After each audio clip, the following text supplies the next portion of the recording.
ಹುಬ್ಬಳ್ಳಿಯಲ್ಲಿ ಕುಶನ್ ತಯಾರಿಕೆಗೆ ಬಳಸುವ ರೆಕ್ಸಿನ್ ಹಾಗೂ ಫೋಮ್ ಮಾರಾಟ ಮಳಿಗೆ ಮತ್ತು ಗೋಡೌನ್ನಲ್ಲಿ ಏಕಾಏಕಿ ಬೆಂಕಿ ಕಾಣಿಸಿಕೊಂಡ ಘಟನೆ ಇಂದು ನಡೆದಿದೆ. ಹುಬ್ಬಳ್ಳಿಯ ನೆಹರು ಮೈದಾನದ ಸಮೀಪದಲ್ಲಿರುವ ವಿಶಾಲ್ ಎಂಟರ್ಪ್ರೈಸಸ್ ಎಂಬ ಮಳಿಗೆ ಹಾಗೂ ಗೋಡೌನ್ನಲ್ಲಿ ಈ ಅಗ್ನಿ ಅವಘಡ ಸಂಭವಿಸಿದೆ. ಗೋಡೌನ್ನಲ್ಲಿ ಕೆಲಸ ನಡೆಯುತ್ತಿದ್ದ ವೇಳೆಯೇ ಏಕಾಏಕಿ ಬೆಂಕಿ ಕಾಣಿಸಿಕೊಂಡಿದೆ ಎನ್ನಲಾಗಿದೆ. ಗೋಡೌನ್ನಲ್ಲಿ ದೊಡ್ಡ ಪ್ರಮಾಣದಲ್ಲಿ ರೆಕ್ಸಿನ್, ಫೋಮ್ ಹಾಗೂ ಕುಶನ್ ತಯಾರಿಕೆಗೆ ಬಳಸುವ ವಸ್ತುಗಳನ್ನು ಶೇಖರಿಸಿಡಲಾಗಿತ್ತು. ಬೆಂಕಿಯ ಕೆನ್ನಾಲಿಗೆಗೆ ಸಿಲುಕಿದ ಈ ವಸ್ತುಗಳು ಕ್ಷಣಾರ್ಧದಲ್ಲೇ ಹೊತ್ತಿ ಉರಿದಿವೆ. ಪರಿಣಾಮ ಮಳಿಗೆ ಹಾಗೂ ಗೋಡೌನ್ನಲ್ಲಿದ್ದ ಬಹುತೇಕ ಫೋಮ್ ವಸ್ತುಗಳು ಸಂಪೂರ್ಣ ಬೆಂಕಿಗಾಹುತಿಯಾಗಿವೆ. ಈ ಗೋಡೌನ್ ಚನ್ನವೀರೇಶ ಎಂಬುವರಿಗೆ ಸೇರಿದ್ದಾಗಿದೆ.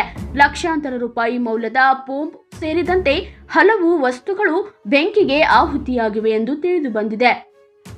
ಘಟನೆಯ ಮಾಹಿತಿ ತಿಳಿಯುತ್ತಿದ್ದಂತೆ ಅಗ್ನಿಶಾಮಕ ದಳದ ಸಿಬ್ಬಂದಿ ಸ್ಥಳಕ್ಕೆ ದೌಡಾಯಿಸಿ ಬೆಂಕಿ ನಂದಿಸುವಲ್ಲಿ ಹರಸಾಹಸ ಪಟ್ಟರು. ದಟ್ಟ ಹೊಗೆ ಮತ್ತು ವೇಗವಾಗಿ ಹರಡಿದ ಬೆಂಕಿಯಿಂದಾಗಿ ಕಾರ್ಯಾಚರಣೆ ಕೆಲಕಾಲ ಮುಂದುವರಿಯಿತು. ಹುಬ್ಬಳ್ಳಿಯ ಶಹರ ಪೊಲೀಸ್ ಠಾಣೆ ವ್ಯಾಪ್ತಿಯಲ್ಲಿ ಘಟನೆ ನಡೆದಿದ್ದು, ಪೊಲೀಸರು ಸ್ಥಳಕ್ಕೆ ಭೇಟಿ ನೀಡಿ ಪರಿಶೀಲನೆ ನಡೆಸಿದ್ದಾರೆ. ಬೆಂಕಿ ಕಾಣಿಸಿಕೊಳ್ಳಲು ನಿಖರ ಕಾರಣ ಏನು ಎಂಬುದು ಇನ್ನೂ ಸ್ಪಷ್ಟವಾಗಿಲ್ಲ. ಶಾರ್ಟ್ ಸರ್ಕ್ಯೂಟ್ ಶಂಕೆಯೂ ವ್ಯಕ್ತವಾಗಿದೆ. ಸಮಯಕ್ಕೆ ಅಗ್ನಿಶಾಮಕ ದಳ ಕಾರ್ಯಾಚರಣೆ ನಡೆಸಿದ ಹಿನ್ನೆಲೆಯಲ್ಲಿ ದೊಡ್ಡ ಅನಾಹುತ ತಪ್ಪಿದಂತಾಗಿದೆ. ಈ ಕುರಿತು ಇನ್ನೂ ಹೆಚ್ಚಿನ ಮಾಹಿತಿ ನಿರೀಕ್ಷಿಸಲಾಗಿದೆ.